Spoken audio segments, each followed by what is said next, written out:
Undroppables Playbook, a football podcast. With your hosts, Ashley and Michael, please sit back and enjoy the show.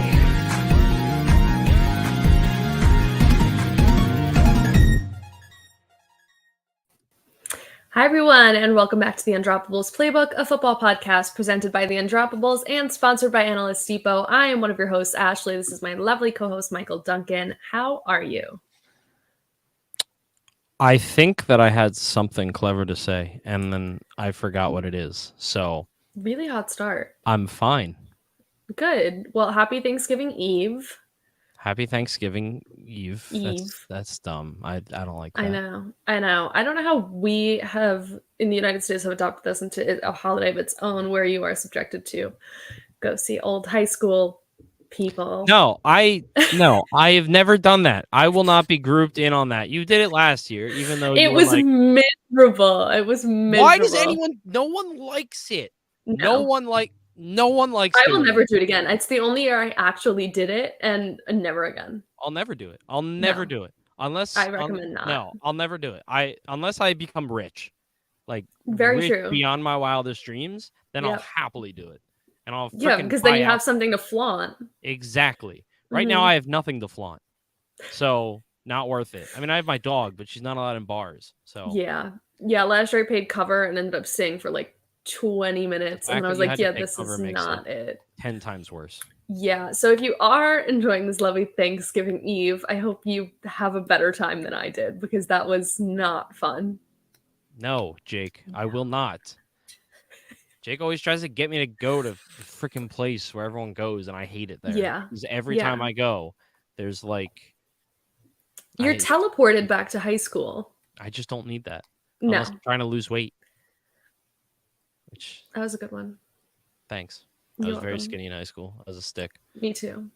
All right, so let's get into it. We have some fun topics today, and a lot of them are centered around this news that's been going on around the NFL. We do have two kind of coaching things in our news segment. Titans offensive coordinator Todd Downing was arrested for a DUI in Tennessee following the Titans win over the Packers, which Duncan will tell you about in a little bit. He's out on a $2,500 bond. Mike Vrabel says he will stay on as offensive coordinator for the Tennessee Titans. Downing was quoted saying, "It's devastating that my actions or anything that I'm involved with could ever bring negative attention or bring distractions to this organization, to the ownership, Miss Amy," which is Adam Sistrunk, "and to the front office, and obviously Coach Mike Vrabel. I understand what a sensitive and troubling subject this is, and I'm not naive to how much pain there may be for some people involved in similar situations." This happened after the flight home. So in Tennessee, I believe the district south of Nashville is when he was arrested for DUI and speeding. Also, I don't have it in here, but weren't the Commanders written up for over this past week for after their win drinking on the plane? Oh, yeah. Yes, I did forget to put that on there. So that's kind of another administrative little thing. And Cardinals assistant coach Sean Kugler was fired after allegedly groping women in Mexico City. He did not coach on Monday. The game was in Mexico City. They sent him home early Monday morning.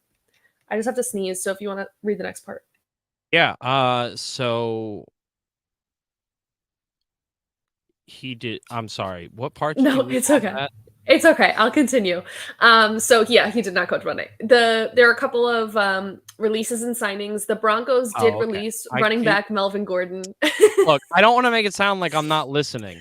So I need to put this out there on our show sheet. Like that was the end of the sentence, but it sounded like when you said the next part, it sounded like you meant on the same subject, and I was like, "Oh, what else do you want me to say about the subject?" Because there was nothing else written down. Like I could have made. It's fine. Look, also, I don't want a handlebar mustache. There's someone in the comments telling me that that apparently I need to shave, and that he suggests a handlebar mustache. So that would be a really interesting look. I think it would be horrible. I'm not saying I'd be a fan. I'm just saying it would be interesting. Good to know. Yeah. Okay. Anyway, signings and releases. The Broncos did release running back Melvin Gordon from their roster. While I talk about this, can you look up what a team has to take on for his contract? I did forget to write that one down. Yeah, because it is a hefty amount. I believe it's over $1 million for the rest of the season. So they did decide to release him. They do have Chase Edmonds, who also suffered a high ankle sprain, and Hackett says he's expected to miss a lot of time. So it was an interesting decision. I'm not sure, there has been issues going on with ball security with Melvin Gordon and kind of his role on that offense. But if someone decides to pick him up for the rest of the season, they do have to take on a pretty hefty contract. Wait, were you asking about Darrell Henderson or Melvin Gordon? Melvin Gordon. Darn it. I looked up Darrell Henderson. I'm on my one on an hour of sleep, and I know. Okay, I'm sorry. I'll come back. It's okay. Oh, we're coming back to it? Yeah, because Okay. I need to find it. Okay. Well, you did mention Darrell Henderson. He was released by the Rams. The Jaguars ended up picking him off of waivers today, so he is behind Travis Etienne. Maxi Padamus's first name is Alex? I thought it was Max. No, that's the last name. Is his name on Twitter? Am I just an idiot? I don't know. I just feel like I knew that. Either way, I'll talk about your two Eagles. Eagles had two big signings, especially for the run defense, especially after they couldn't stop Jonathan Taylor. They decided to pick up. No, they did stop. It was after they couldn't stop any of the Commanders. Oh, sorry. Get your facts right. Sorry. Ashley. They're having a lot of run defense issues. They did decide to pick up the first drive. They did decide to pick up defensive tackle. 35 yards after the first drive to Jonathan Taylor. So I don't want to hear it. Okay. All right. The Eagles signed defensive tackle Ndamukong Suh to a 1-year deal and defensive tackle Linval Joseph to a 1-year deal. Trying to make some impressive changes to that run defense. Any thoughts? Would be more impressive than what they had without Jordan Davis. And it very quickly showed. But I will give Jonathan Gannon credit. He also made some fundamental changes with how he was calling plays against the run by actually calling run blitzes and not just relying on bad players to fill roles they weren't meant to fill. Yeah. So good for Jonathan Gannon. Also, I don't know the information on the Melvin Gordon contract. Okay. I believe it's around $1 million that they'd have to take on, along with like per game bonuses as well. But if he got cut, wouldn't that be since he didn't get picked up in waivers, I don't think that anyone else is responsible for his contract. I think it was like leading into waivers. Was that if they signed him off of waivers, that's what he cleared waivers. So yeah, so that's what we were getting into with the whole contract thing. He was not picked up off of waivers, so he is now a free agent. He had a huge contract attached to him through waivers. Oh. Mm-hmm. Oh yeah, it was. I think I said that 1 year for confusing. $2.5 million. Okay, that was his contract. There we go. All right, and a very big day for some quarterback news.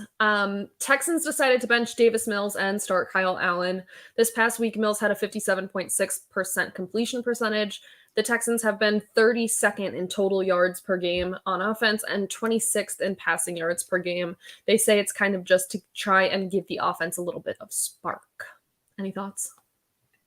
Yeah, Maxi Padamus's name on Twitter is Maxwell. That's very misleading, Alex. Anyway, I don't know. The Houston Texans are such a garbage fire, dumpster fire that I don't think Kyle Allen's going to fix it. I also don't necessarily think it's Davis Mills' fault. I don't think he's helping it. I don't think he's, transcendent, but I don't really care. I'm pretty sure I literally have written in my 15-second frenzy that I have nothing good to say about the Texans this week, and that is the only thing I wrote about him. Yeah. For most of the game, they only had 8 yards of total offense. Yeah, they suck. They aren't good, and they're very consistently mediocre. So. Yeah. So, either way, on to the big news of today. Zach Wilson has been benched for this week at least as the Jets' starting quarterback. Mike White will be the quarterback 1, and Joe Flacco will be quarterback 2. Wilson will be inactive. Mike White says Coach Robert Saleh reached out to him yesterday to inform him he would be the starter. All of this seems to have been stemming since the loss to the Patriots on Sunday, where the offense was abysmal. But and it wasn't his fault. Yep. So that is the game where Zach Wilson went 9 for 22 in pass completions and for just 77 yards. He was asked during a press conference if he feels like he let the defense down, and he abruptly shut it down and said no. All broke loose after that. There were some Jets players on Twitter that were caught liking tweets about, like, this is not it. Like, Yep. you have a Super Bowl caliber defense and a quarterback who's not playing well. And it's so simple to just say, listen, there's a lot we got to do better. There's a lot I got to do better. We're going to figure it out. That is an acceptable answer. It's not a great answer, but it's acceptable. Just do what you're supposed to do and just take all the blame. Yeah. And they have media training. Like, they all go through media training. And also, you've been a quarterback your whole life. Yes. At what point in time, we know that it's not only your fault. Intelligent viewers know that 52 men make up this team. 52. No, it's 52 weeks. 53 men. 53 man. And, 11 starters offense, 11 starters defense. Like, we know that it is not just you. But you also touch the ball every single play, and you are the leader. You're supposed to be the unquestioned leader. Just say it's all your fault. Whether or not you believe it really doesn't matter. But to say it, sorry. Yeah. So, reading, I have Zach Rosenblatt, who's the reporter for the Jets. His pulled up all of his tweets, and he does say that Robert Saleh expects Zach Wilson to get back this year. The offensive coordinator did take some of the blame for what's going wrong with Zach Wilson. He says that, he's benching him in the moment, but he's capable of so much more. They're trying to kind of light a fire under him. One thing that I found interesting, or two things. The tweet from Zach Rosenblatt says, Robert Saleh and Zach Wilson reacted with some frustration when he was told the news, quote, "Why me? I want to play." Didn't like that. It's just stupid. It sounds like a toddler reacting to not being able to play with their friends. Like, it really doesn't help the whole, like, he's a child thing. Yeah. When he got drafted and he looked like a child. Yep. And then Zach Rosenblatt also tweeted, quote, Corey Davis on Mike White, quote, "He's confident, poised, he's accurate with the ball. He knows how to run the operation and run it pretty smooth and get guys where they need to be. I'm excited, man. I'm excited to see what he's going to do." So it's just really interesting to kind of see the two opposite ends of the spectrum. The Jets players and reporters have reported on the fact that Zach Wilson did speak to the team today, kind of just accepting some of the blame for what's going on right now, a little bit too late, but saying, he's going to try and get back on track and all of this. But you brought up to me earlier that it is in complete contrast to another situation that came out from a quarterback, and that is Justin Fields. Yeah, so Albert Breer tweeted this same day. It was same day of the games. Little nugget I picked up. Bears quarterback Justin Fields apologized to his teammates after Chicago's loss to the Falcons in the locker room postgame. Told them the defense gave the offense a chance and the offense didn't get it done. Went a long way with the guys after he'd played hurt.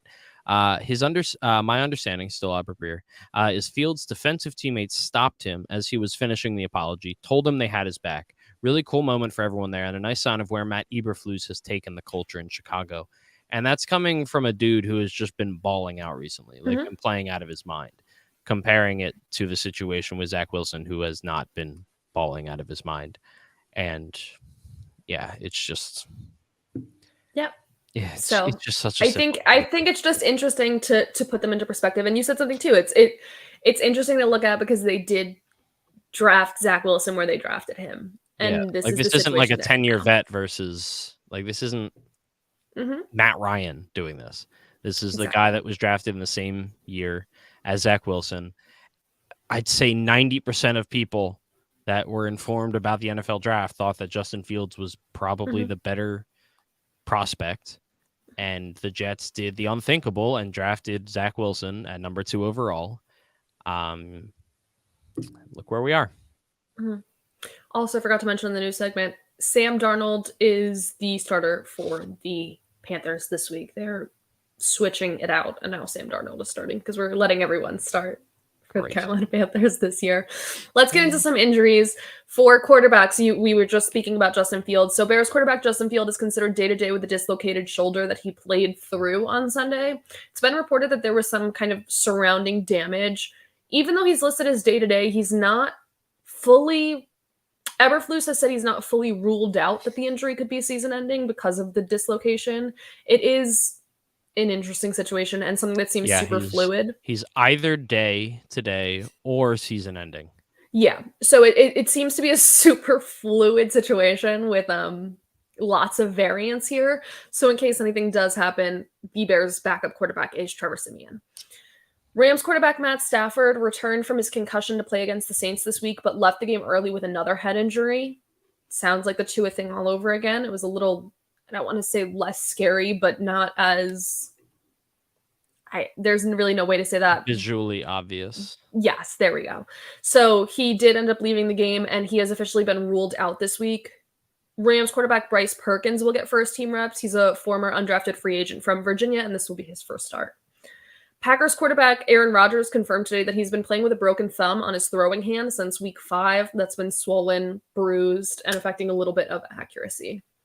And he also said surgery is not an option and will not be an option at the end of the year, which is an interesting little tidbit to add.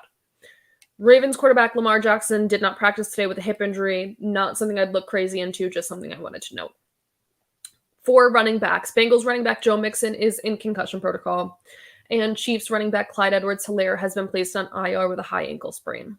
For wide receivers, Cardinals wide receiver Rondale Moore suffered a groin injury on Monday night. Oh, Chase Edmonds ended up in the receiver category. We did mention him earlier. Broncos running back Chase Edmonds suffered a high ankle sprain, and Hackett said he is expected to miss, quote, a lot of time. Back to wide receivers.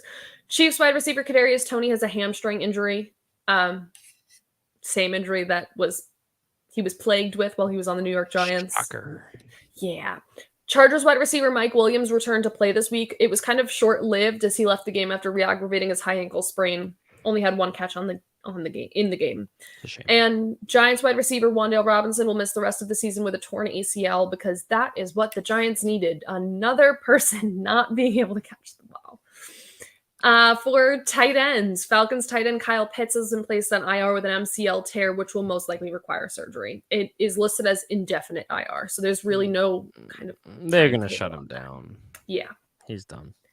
Yeah. Yeah. That's a tough one.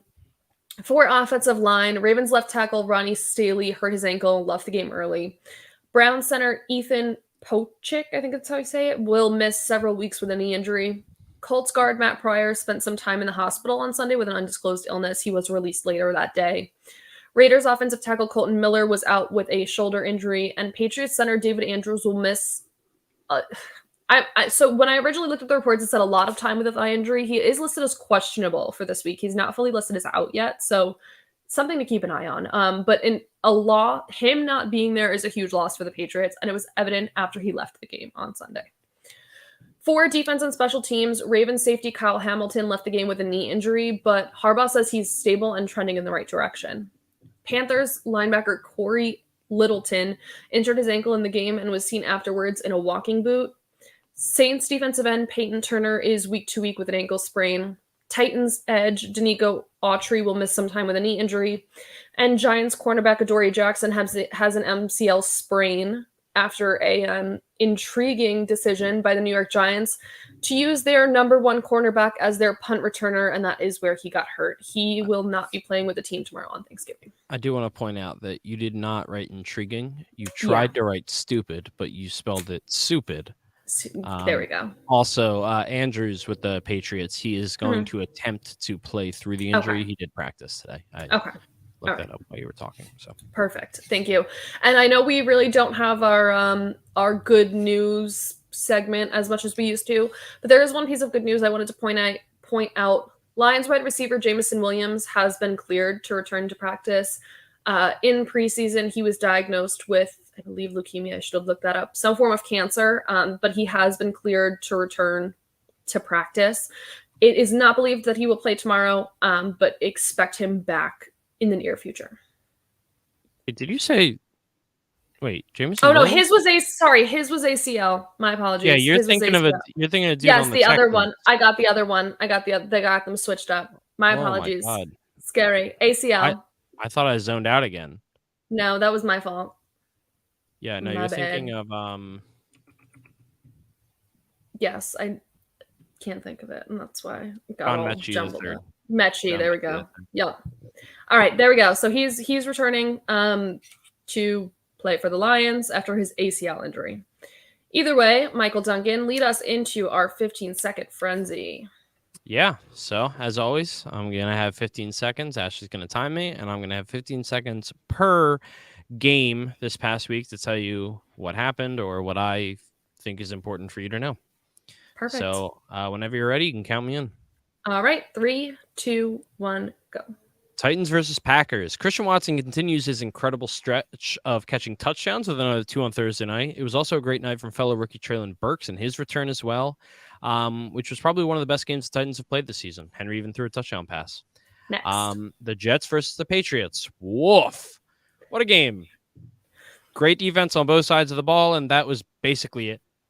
One good return from the Patriots put the game away and possibly also sent Zach Wilson to the bench. Bears versus Falcons. Cole Kmet didn't have the stats, but he was impressive again, making some highlight reel catches in this one. Fields finally slowed down, if you can call 18 for 85 on the ground slowing down, and all it took was a separated shoulder. Also, Cordell Patterson broke an NFL record for the most career kickoff touchdowns. Browns versus Bills. It started out looking scary for the Bills, and then the first quarter ended, and they never really looked back. Josh Allen didn't really do much in this one, but he didn't really have to.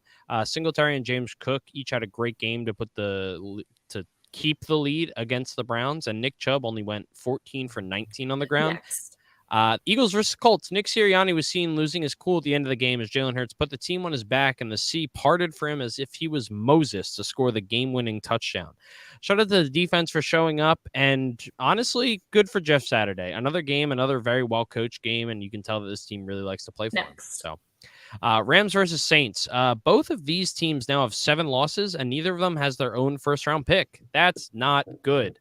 I guess shout out Andy Dalton for throwing 3 touchdowns, but it really just kind of felt horrible to be rooting for the Rams at all in this, it looked like kind of 2 toddlers playing in a mud pile. Lions versus the Giants. Kind of felt like the Lions were going to blow this one near the end there, but they managed to hang on and beat a team that has not made a habit of losing to bad opponents in the Giants. Losing Wan'Dale Robinson hurts an already decimated receiving core, but Daniel Jones really did everything he could, minus throwing 2 interceptions, to bring the Giants the win. Ultimately, it did not work. Panthers versus the Ravens. What's wrong with Lamar Jackson? What is wrong with this offense? They look horrible, and I know that because with like 2 minutes left, the Panthers still had a chance to actually win the game. Baltimore might be one of the worst 7-3 teams I've ever seen, and I'm honestly kind of losing hope that they'll figure it out and become a real contender. Next. Baker's bad. Commanders versus Texans. This one was never close, so now Taylor Heineke takes the Commanders with a winning record and leaves Wentz on the bench to watch it happen. I have nothing positive to say about the Texans this week. Next. Raiders versus the Broncos. This was very close to the top of the list of games that I really didn't want to see it head into overtime this week, but the Raiders ended up grabbing the win in overtime, and Russell Wilson continues his free fall toward the bottom of the standings. Devontae Adams remains great, and both Josh Jacobs and Latavius Murray surprisingly performed very well for their teams. Cowboys versus the Vikings. There's nothing quite like Kirk Cousins during a non-1 p.m. game. This was one for the record books for him. Just a total no-show from the Vikings on either side of the ball. Dak threw for 2 touchdowns, but the story was really Pollard and Zeke combining for 4 total touchdowns and over 200 yards, although honestly, Pollard did the majority of that work. Bengals versus Steelers, an actually pretty fun and competitive game that ended with the better team winning. TJ Watt is an insane difference maker on defense, and Kenny Pickett continues to look just perfectly adequate. Nothing more and really not often all that less. Najee Harris got back on track for the first time this season, finally being the difference maker we saw last year, and George Pickens continues to impress. Chiefs versus Chargers. Mahomes is basically on that level of when I see that he's getting the ball back with a chance to win the game, I'm just going to assume that he's going to do it. Kelsey had another hat trick this season with touchdowns, and Keenan looked okay in his return, but it was really Joshua Palmer that shined this week for when he went for 106 and 2 touchdowns. Cardinals versus the Niners. Sorry, Mexico, we did not give you our best. The Niners were great, but the Cardinals were not, with Colt McCoy at quarterback again this week. Everyone on the Niners got in on the fun with big games from Debo, Ayuk, Kittle, and CMC. Meanwhile, Greg Dortch was the leading receiver for the Cardinals. And that is the 15-second frenzy. This was a weird one. This week was a really weird football week. I agree. Yeah. I was there was something, every time we do this, there's something that I think of while you're doing it, but I don't want to interrupt the flow of 15-second frenzy of it only being 15 seconds. So I forget to say it. And then write it down. But I'm keeping time. Type it down. Yeah, I guess. Either way, was a weird one. Lamar Jackson, that's what we're talking about. Yep. That's what I was thinking of, I should say.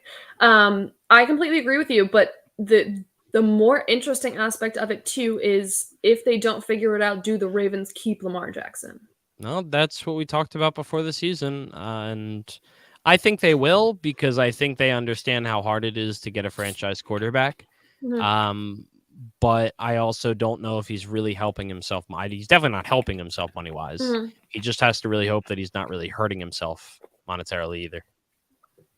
Get that. And we were talking about quarterbacks earlier too, was while we're on the topic, I guess, was about Zach Wilson. Was before the show started, we kind of talked about what the Jets would have to do, because they have a team that seems like it easily would be a contender team, but not stable at the quarterback position. And we do have some quarterbacks entering free agency at the end of this year, one of which we did mention was Jimmy G. Yeah, I mean, it just kind of shouts. I think they'll probably, to be honest, I don't think Jimmy G will end up there now that I've thought about it a little bit, because I do think they're going to try and stick with Zach Wilson for at least one more year before they full on give up. And I think that signing, I think Jimmy G is going to want to go somewhere where he's going to be able to start. Otherwise, why not just stay in San Francisco? Yeah. So yeah, but they are poised to become the next Indianapolis Colts, and we've all seen how that's worked out. Yeah, it seems that using free agent quarterbacks as band-aids is not a winning formula. Yeah, it works so few and far between. I mean, you've got Ryan Tannehill, and that's had some success. Outside of that, like off the top of my head, I mean, with the exception of guys like, Peyton Manning or Tom Brady, very rarely does, that route really, really work. So, yeah. All right. Well, why don't we do some of our little Thanksgiving segments? So we're going to first start with what we're thankful for. Do you want to explain how you explained it to me? How we're going to be doing this? Which one are we doing first? Either or. You surprise me. Okay. We're going to start with what we're thankful for. Okay. Whether it be for the entire NFL, for our team, just a couple things that, that we're thankful for this NFL season, maybe upcoming, maybe in the past, but yeah, whatever we're thankful for, Perfect. So because this is the time of being thankful, I guess. Yes. Ashley, what are you thankful for this Christmas? So I'll start with just my team in general. I am very thankful for a new front office and coaching staff in Brian Dable, Mike Kafka, Joe Shane. They have only really made one decision that I didn't agree with and wholeheartedly disagreed with, and that was Adoree Jackson on punt return. Other than that, I like what they're doing with offensive line, even through all the injuries that's been going on, and I like what they've been showing with Daniel Jones' progression under their regime. Even though he did have a little bit of a setback with 2 interceptions this past week, this entire offense, not even offense, this entire organization seems to rally around them, and it's something the Giants haven't had in a really long time. And I am very thankful for that because it's the first time in several years that I am not ashamed to wear my Giants shirt out in public. You still should be. No. Absolutely. Absolutely not. Go Birds. Mm-hmm. What are you thankful for? Yeah, I mean, first and foremost, by far the easiest one is just Jalen Hurts. He's just so easy to root for. He's such a good person. He's such a good personality. He's like the literal complete opposite of Zach Wilson. And honestly, as I was seeing everything unfold with Zach Wilson this past week, all it did was just remind me, legitimately, I was thinking, wow, I am very thankful that Jalen Hurts is my quarterback. Because even when he has a great game, the first thing he says is like, oh yeah, I could have been better. When he has a bad game, it's like, well, yeah, we were crap. Like, this man truly does not care if they are 17-0 or 0-17. And it's so refreshing because he's built to succeed in Philadelphia, which not every athlete is. Cough, cough, Ben Simmons, who lost, by the way, to a very bad Sixers team, missing 3 starters. Anyway, yeah, it's just he's such a breath of fresh air. He's incredible. He's built for this city, and he truly he backs up all of his. He doesn't talk; he does the walk first, and it's just incredible. And he's shown so much improvement, and it's so nice to see because now it just makes him even easier to root for. I'll just say one other thing I'm thankful for, NFL in general, is the New Heights podcast. Absolutely love it. Speaking of the Eagles, with Jason Kelce and Travis Kelce. I am very thankful for that. Oh, I love it. It's very good. Isn't it so good? It Very really is like A+ podcasting, storytelling. They do a very, very good job, and that is something that's new this year from both of them, and I am very thankful for that. They are legitimately hilarious people.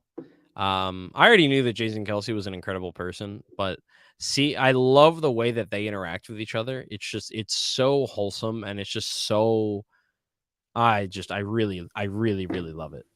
They are very wonderful people.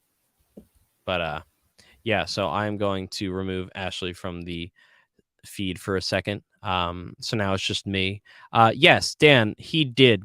Okay, I am thankful that Ben Simmons bricked 2 free throws in the second half for the Brick and Chicken Chick-fil-A free nuggets. All of Philadelphia was very thankful for Ben Simmons today because he did get us free chicken nuggets from Chick-fil-A, and that was really nice. And it was just really fun to see him lose to a complete and total skeleton squad the other night. So in that way, I'm sorry I put you in too early. No, you're good. And that was great. Nick Saban. Now Nick Saban's back. Oh No. man, I had it set up so that you couldn't see. I didn't mention it earlier. I'm in Alabama for Thanksgiving, so I'm in my sister's room, and that is Nick Saban holding a bottle of wine. So I now try not arrived. to give away where you are in the world too often. I just give a state. I mean, okay, if you say so. Yes. If you say so. Dan, why were you watching the Sixers? I'm so confused. Also, you were talking about free chicken nuggets. Yes, you should also be thankful for your Taco King. Schwarber. Yeah. Yeah. That was a countrywide thing, though, you know. I know. Ben Simmons came back to his house, and he got us chicken nuggies, and I love that. Also, Abe, I'm thankful to find out now that Zach Wilson isn't the guy instead of losing 2 more years for no reason. I don't think that you're out of the henhouse yet. No. Do think. Oh gosh, I always forget. Abe is very scary. I hate when he says that. Abe is a cop, and he said, "I can find anyone anywhere" in the comments, and I think he said the same thing last week. I don't like it. But yeah, so yeah, not fun. No. Either way, do you want to jump into the second portion of what we're thankful of? Our thankful. Yeah, thing. So basically, now we're just going to look at it from the perspective of different people in the NFL and what they may or may not be thankful for. If you'd like, I can go first and give you a quick example. Sure, yeah, because I didn't take any notes. We're just winging this half. Well, I took notes. Show. You speak for yourself. Good. This is the first time that you have notes and I don't. I normally have notes. I just don't always put them in the show sheet. I put them on my. I know, but sometimes you're just like, let's do it, and I'm usually a very show sheet person. So. Well, okay. Now you're just making me look bad. I'm not making you look bad. It never looks bad. I'm just saying. Well, I'm going to start with Jonathan Gannon. I mentioned him earlier. He's very thankful for Ndamukong Suh and Linval Joseph just being available as free agents and coming in and saving his run defense. Like I said, I give him a little bit of credit for calling better plays, but honestly, they showed up and they just played a lot better than I think anyone could have reasonably expected them to, except Jason Kelce, who was not surprised at all, apparently, because they had fresh legs. He was very angry about that, but that's beside the point. So Jonathan Gannon is very thankful for them because they may have saved the Eagles' run defense this past week and maybe the rest of the season until Jordan Davis is back anyway. Yeah. While we're on the topic of the Eagles, I will say that the entire Eagles team and organization is thankful for Howie Roseman and everything he's done in the offseason and even in season this year with signing players like Ndamukong Suh and making trades for players like AJ Brown, who's a complete difference maker for the Eagles offense. And they've all made it very clear that they're very happy the way organization is being run. But I think it's very clear to see that entire team Give it like should 2 be thankful years, for him. then everyone's going to be feeling the complete opposite. Flip on him. Yeah, but for now, for a team that's succeeding and only has 1 loss on the season, they're thankful. And I do like Howie, by the way. I've never been nearly as anti-Howie as some people get when he's not doing as well, but beside the point. Do you have one for us? Me? Oh, you just went? I just went. You just went. All right. Well, Tua Tagovailoa is thankful for Mike McDaniel.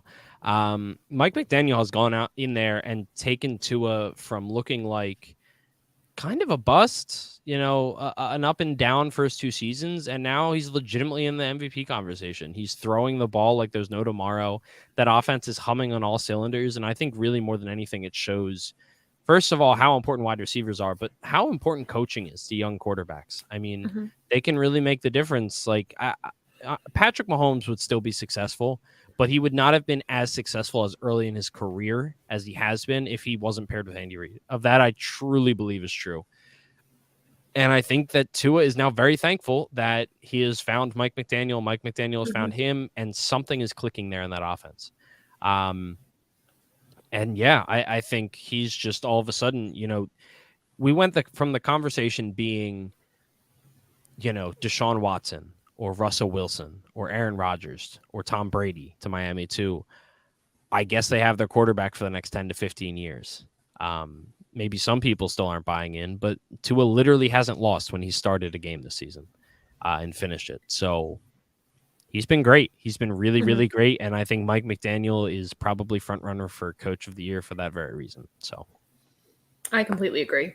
So let's see. I'm going to say it's going to be a tough one because the Cowboys kind of put themselves in a sticky situation at the running back position. But I'm going to say the Cowboys are thankful for Tony Pollard because even though they paid $1 million and more for Ezekiel Elliott when he was out hurt, Tony Pollard is one of the reasons the Cowboys have that many wins in the win column as they do, even though they don't want to come out and say that he's their guy, and I don't expect him to be there next year. He's helping make the push for the Cowboys to make the playoffs this year.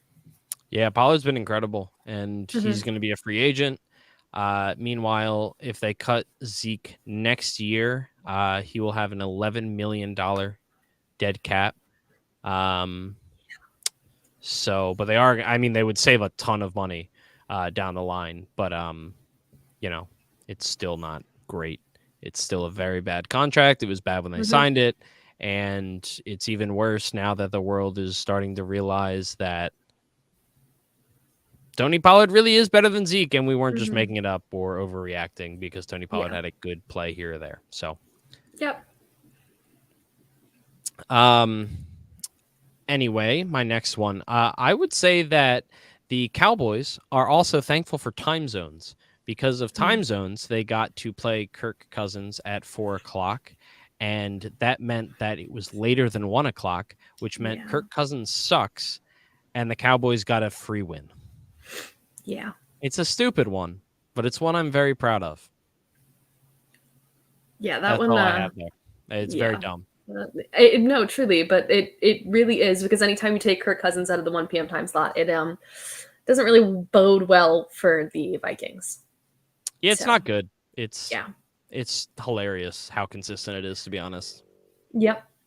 I'm going to say that the NFL as a whole and NFL fans as a whole are thankful for these younger quarterbacks in the league who are kind of transforming the game and making it a lot more interesting than I think it has been in decades past. I'm not saying football in the past where it was simply gunslinging was not interesting, but it's just created an entire new dimension to football. And I think this year has really highlighted having multifaceted quarterbacks who can run, throw, be incredible leaders, be great teammates, is a huge strength. And I think it is helping to kind of transition and redesign how scouting staff evaluates quarterbacks. And I think everybody as a whole is interested to see where this goes next and thankful for, football being able to evolve. Yeah. I mean, I agree 100%. It's been such a long time coming. Mhm. Because before the current generation of quarterbacks, where it feels like every other quarterback that comes out is some type of dual threat, or at least Mhm. every other quarterback that's drafted highly is like a Yes. dual threat. It used to be such a challenging decision to Mhm. go with a guy like Mike Vick or a guy like Cam Newton at 1 overall because they weren't pocket passers. And granted, there's Mhm. still a lot of room to be made because the game is still still has to evolve across the entire NFL. Yeah. We still have to see sustained success from these guys, Mhm. more so than Mike Vick was also just an incredible passer. Correct. Cam Newton, not as much. He had a good arm, but he wasn't the passer that Mike Vick was. But I agree because Mhm. I think without those two, we don't get the Jalen Hurts and the Lamar Jackson and the Yeah. Justin Fields, and Mahomes. yeah, Mahomes attributes a lot of his playing style to Mike Vick. And I think too, it's kind of reinvigorated like a passing down of love for football, and that would happen anyway. But I genuinely think it's kept young people more intrigued in football than it has in the past because these guys are so likable. And listen, they're doing a really good job at marketing them too because football is partially marketing. yeah, But it has kind of created a new generation of football players who to look up to for these young kids, which also just completes the cycle of these young kids seeing players like Justin Fields and yeah, like Lamar Jackson and wanting to be like them and wanting to play football. So it kind of keeps that life cycle of football alive where if you had constant in football of just straight pocket passers, bricks in the shoes type guys, football wouldn't evolve and football wouldn't be sustainable. But I just think it's helped keep the NFL really interesting and dynamic. And just if you pay attention to the changes in offensive line and defense, the way defenses have to defend and the use of spies in the NFL more often now than in past. It's interesting to see how the NFL as a whole is evolving to that. And I think everybody should be thankful for that. yeah. And I mean, I would even go so far to say that like for a long time, I wondered, like not I wondered, but like I feel Mhm. like people were kind of wondering out loud when we were going to get that next generation Yep. because we it felt like we kept swinging and missing after Mhm. after the Peytons and the Drew Breeses and the Tom Bradys and the Kurt Warners and like that entire generation as they started trickling off, with the exception of Brady, of course. We got a bunch of pump fakes of other generations. Like at first it was like the Russell Wilson, like that draft class, but then it was just Russell Wilson, really. Yep. I mean, Nick Foles won a Super Bowl. That was cool. It was particularly cool for me. Mhm. And then, like the Jameis Winston draft class, the Carson Wentz draft class, like it kept being like, okay, this is going to usher in that next generation. And then Yep. for so long, it just wasn't happening. And now you go down the list and it's like, you've got Josh Allen, you've got Patrick Mahomes, you've got Mhm. Tua, you've got Mac Jones, you've got Justin Herbert, you've got Derek Justin Carr was another one Fields. of those Mhm. like pump fake, like Yep. just one off type of thing. Yeah, Justin Fields, Jalen Trey Hurts, Lance, even though he hasn't. Well, Yep. hopefully Lamar Yes. Jackson, Joe Burrow. Mhm. Who knows what Kenny Pickett will be, and we don't Mhm. really like to talk about Deshaun Watson. Yeah. This is our last week that we don't have to watch him. Yeah, it's Yeah. unfortunate. Yeah. Dak, I guess, a Mhm. little bit. He kind of needs to get back in there, in my opinion. Yeah. He's just dealt with so many injuries since kind of coming out onto the national stage, really. But yeah, it's just it's fun to watch. It's really fun to see like an entire new generation because with that, instead of just getting these single one-off Kirk Cousins, Derek Carr, Mhm. Russell Wilson, Ryan Tannehill, it's hard for them to build things in the way that we saw the Drew Brees, the Tom Brady, the Mhm. Peyton Manning, where it's like when they played each other, it was a gift to fans. It was, we are going to make a big deal out of this because we know Mhm. they're going to put on a show.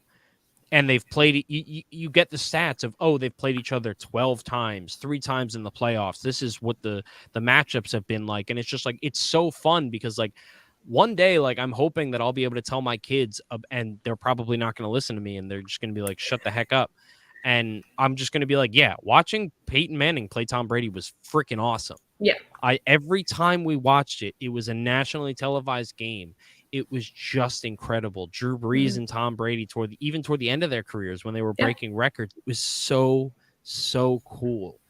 And we just haven't had that for a while. But now Josh Allen and Patrick Mahomes, I mean, they are truly, it feels like they are going to really take that mantle.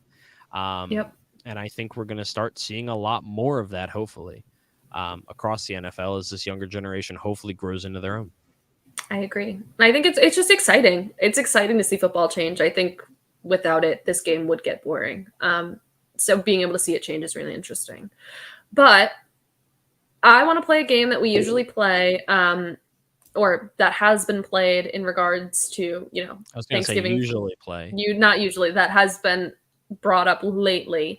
And that's overrated, underrated, or perfectly rated. We're going to do a couple rounds of this. Okay. Basically, the example I'll give you is the one I'll give first, and we can kind of go from there. My example would be the tight end premium setting in fantasy football. Is it overrated, underrated, or perfectly rated? Oh, sorry. Dan, his message confused me because I read it wrong.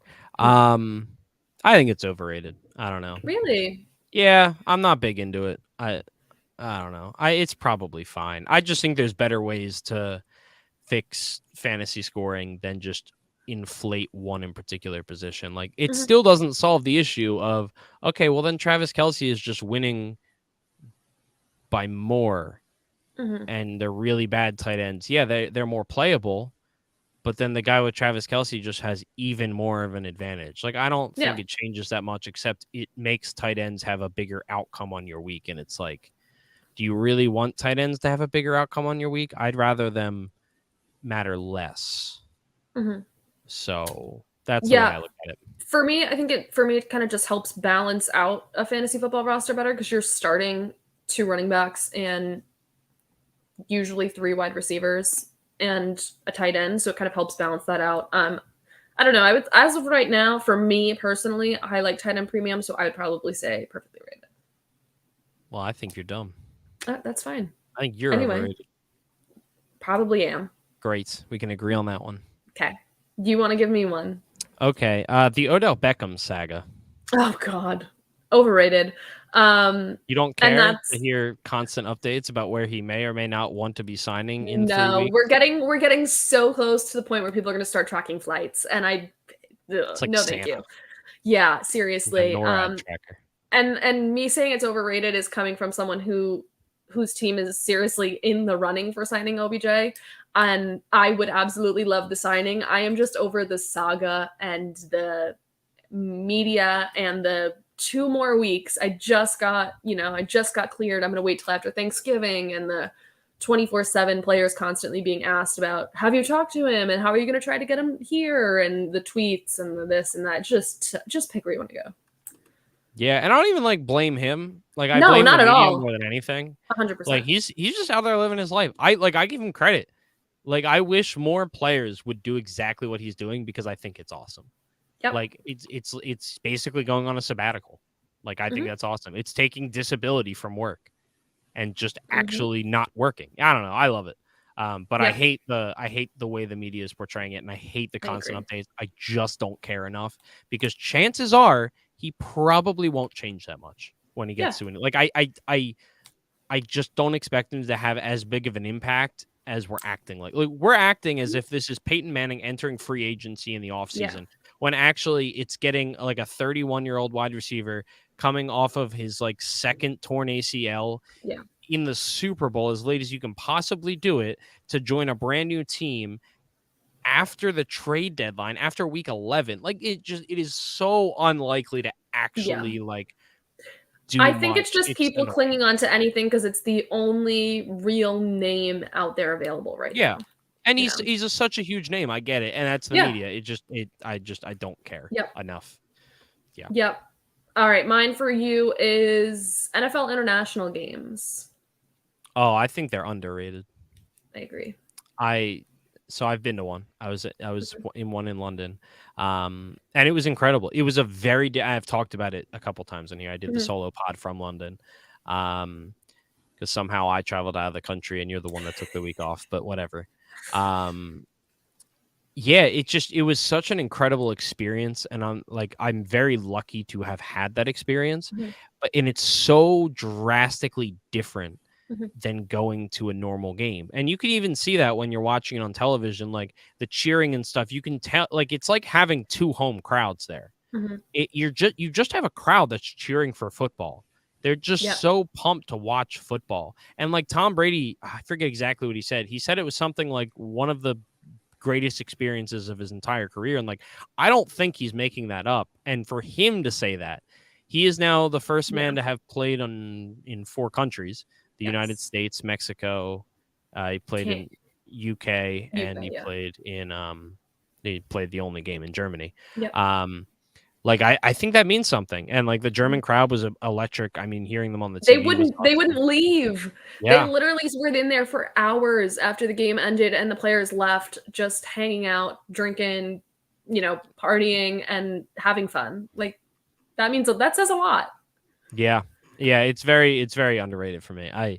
I hope they continue to do them as long. I hope they continue to add more to the schedule as Mhm. long as they're intelligent about it and they're Yes. able to properly do it with bye weeks and stuff like that, Mhm. where it doesn't impact the quality of the games. Which so far I don't think it really has, No. even as much as like Thursday Night Football Mhm. impacts the quality of their games. Like I don't think it impacts it all that much, which is good to see because I like seeing good football. Granted, maybe we should stop sending the Jacksonville Jaguars over there, but so be it. Yeah. I agree with you. Um, Underrated. Thanksgiving football. Mm. I'm gonna say perfectly rated because I think the games are often overhyped and end up not being as eventful as you like, but it gives you a break from Thanksgiving. From everyone needs a couple minutes to just sit down and watch football away from people, or just focus on football instead of the Thanksgiving food and family drama. So I think there's a good balance of the games are a little bit overrated, but the experience itself is underrated. So that's why I'm going to sit at perfectly rated. Interesting. I feel like you are slightly more down on them than I like. Mm, I think they're perfectly rated, but I think my perfectly rated is higher than your perfectly it rated. Like probably I is. think you might actually think they're actually a tad overrated. Um, because like I love playing fantasy football and Hmm. watching the Thanksgiving games because it feels like they always show out for them. Like you can Hmm. tell that the players love them and they want to. Like I can't remember the last time we've had, at least from like the 1 o'clock and or 4 o'clock game, like a really bad game. Yeah. I feel like we And always have exciting games. yeah, and it's fun too because like I love playing fantasy football. Fantasy football. I'm usually with my family on Thanksgiving, like my extended family who I play in my family league with for fantasy football. So that makes it a lot more fun when you're all in the same area watching the games together the entire day, just arguing back and forth about it. I just think I probably in my own head overhype what Thanksgiving football is going to be, and then I set my expectations a little bit too high. So I do think you're right in that my perfectly rated is a little bit lower than yours, but even still, I love Thanksgiving football. Fair enough. Fair enough. Perfect. Honestly, I really don't have many more. Let's think. Do you have another one? Or do No, you I'm just want to out. wrap it up? All I right, was me using too. my notes. All right, anything else you want to add before we start wrapping up? Well, Abe thinks the Lions are going to lose by 45 tomorrow, and seeing as they're playing the Bills, and they now share a home stadium, Yeah. um, he might have a point. So Yeah. that's all I've Only got. thing that hinders that is that the Bills made a decision to, after being moved to Detroit last week, that they did decide to fly home Yeah. and then fly back to Detroit, which was an interesting choice. But nonetheless, they will lose by a lot. Either way. Duncan, where can we find you? You can find me not eating Thanksgiving food because most of it sucks. I hate Mhm. Thanksgiving food, but I love Thanksgiving. I love the other parts of it. But you can find me at home watching football, or you can find me on Twitter at mpduncan75. You can find me hosting this on Wednesday nights at 8 p.m. Eastern Standard Time or wherever you listen to your podcasts. And you can find me producing the Undrafted podcast hosted by Dino Game Theory. And you can find me doing the Start Sit show Under the Wire on the FF Chat Fantasy Discord Sunday mornings at 11:30 a.m. Eastern Standard Time. And you can find me on Twitter at Ashley_Marie with 2 A's and Ashley. You can find me and all my content with the Undroppables on theundroppables.com. And you get full access to myself, Michael Duncan, and the entire Undroppables crew by becoming a patron at patreon.com/theundroppables. It's a very small fee. You get access to all of our premium Discord channels to ask us start sit questions, trade questions, betting questions, and just general football. We hope you all have a wonderful Thanksgiving. And if you like Thanksgiving food, enjoy it, because I am with you, Duncan. I do not like Thanksgiving. It's so overrated. Anyway, yeah, I hope you all have a fantastic weekend and enjoy. Enjoy the time with your loved ones, or enjoy football, or both. Happy Thanksgiving, Ashley. You too.